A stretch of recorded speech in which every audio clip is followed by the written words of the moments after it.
Kıymetli izleyicilerim ve takipçilerim, Alevli Mutfak aşkına kanalıma ve mutfağıma hoş geldiniz. Bugün de sizler için nefis bir kahvaltılık peynirli pide tarifi hazırladım. Hem çok pratik hem de çok lezzetli bir tarif. Sizleri daha fazla bekletmeden hemen tarifime geçiyorum. Hepinize iyi seyirler.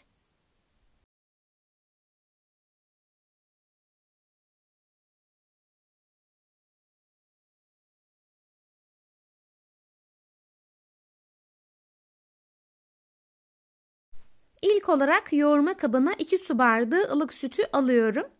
Tarifimde kullandığım su bardağı ölçüsü 250 mililitre. Sonrasında 1 paket instant maya ekliyorum. Dilerseniz yarım paket yaş maya da kullanabilirsiniz. 1 tatlı kaşığı şekeri de ekledikten sonra güzelce karıştırıyorum.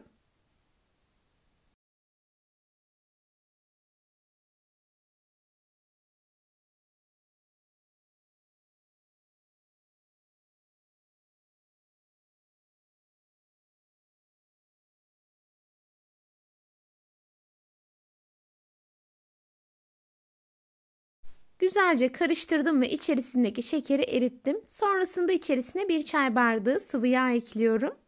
Tarifimde kullandığım çay bardağı ölçüsü 125 mililitre. Tarifim için 2 adet yumurta kullanıyorum. Yumurtanın akını hamur ekliyorum. Sarılarını üzerine sürmek için kenara alıyorum.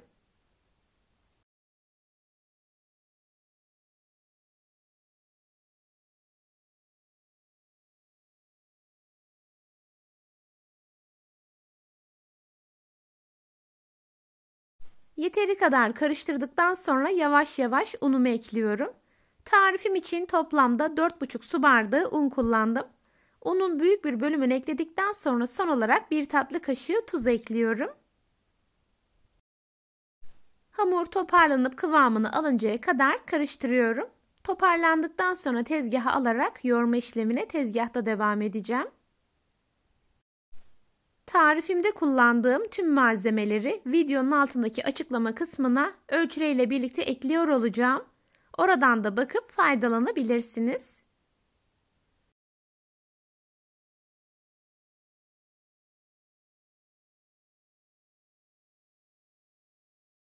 Hazırladığımız hamurun oldukça yumuşak ve neredeyse ele yapışan bir kıvamı olması gerekiyor. O yüzden unumuzu yavaş yavaş ekliyoruz.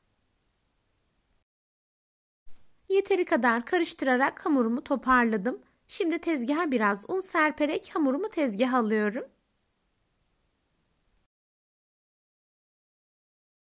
Tezgaha serptiğim ve sonradan eklediğim unla birlikte toplamda 4,5 su bardağı un kullandım.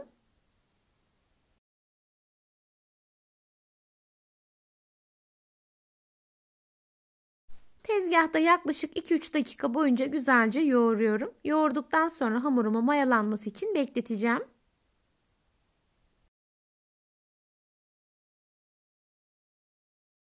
Hazırladığınız hamur ne kadar yumuşak olursa pideniz de o kadar yumuşak olacaktır.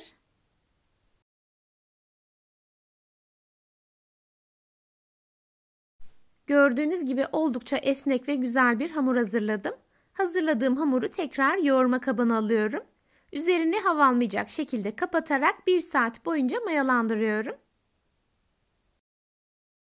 1 saatin sonunda hamurum çok güzel bir şekilde mayalandı.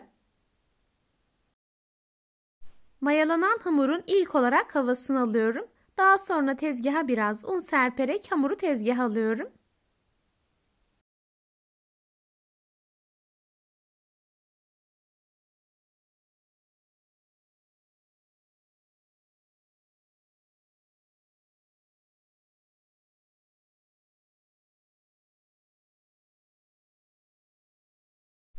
Hamuru kenarlardan içeri doğru katlayarak yuvarlak bir form veriyorum.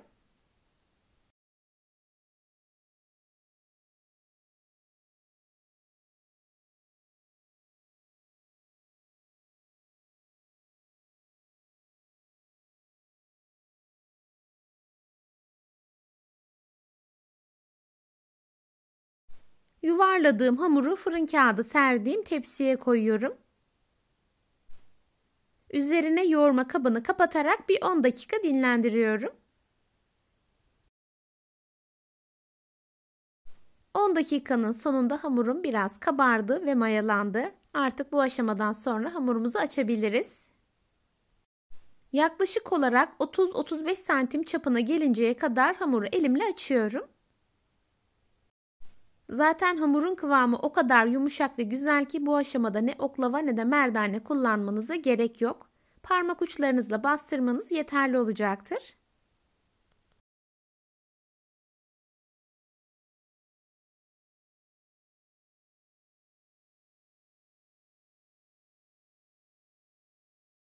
Hamuru açarken her yerini eşit bir şekilde açmaya özen gösterin lütfen.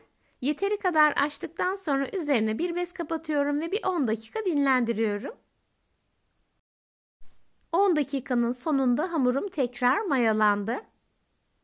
Artık pideme son şeklini vererek fırına koyacağım.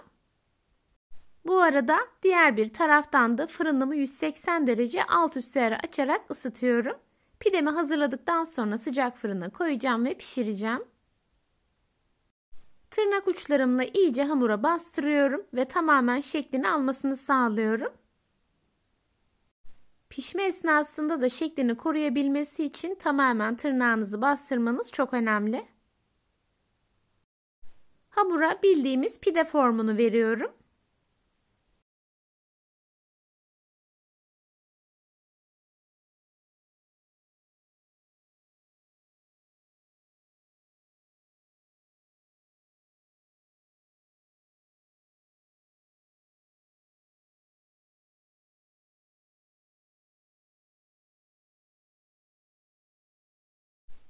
Hamura son şeklini verdikten sonra şimdi aralarına peynir koyacağım. Tarifim için 3 farklı peynir kullanıyorum. Beyaz peynir, lor peyniri ve kaşar peyniri kullanıyorum. Son olarak tırnakla batırdığım yerlere hazırladığım peynir karışımından bolca koyuyorum. Tarifim için gerekli tüm detayları videomda sizler için paylaştım. Yine de aklınıza takılan bir şey olursa yorumlarınızı bekliyorum. Gördüğüm an yorumlarınıza hemen dönüş sağlayacağım.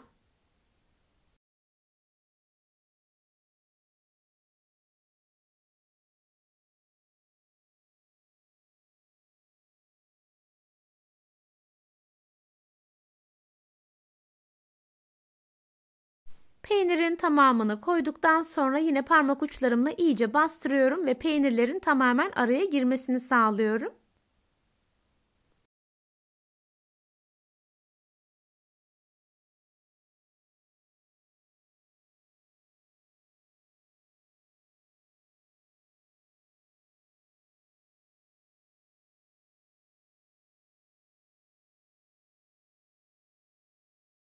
Son olarak kenara ayırdığım 2 adet yumurta sarısını fırça yardımıyla güzelce çırptıktan sonra hamurların üzerine sürüyorum.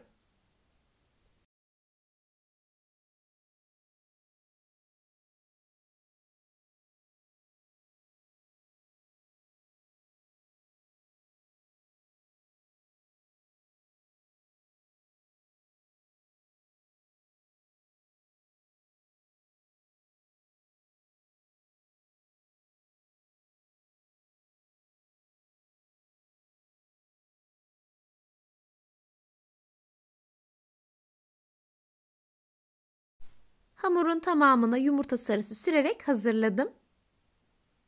En son bolca çiğ susam serpiyorum.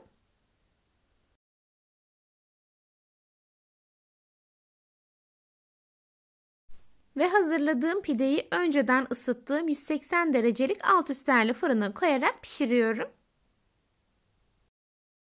35 dakikanın sonunda pişen pidemi fırından çıkartıyorum. Fırından çıkar çıkmaz hemen sıcak sıcak servis edebilirsiniz. Pidem henüz sıcakken hemen bir dilim kesiyorum ve sizler için sunuma hazırlıyorum.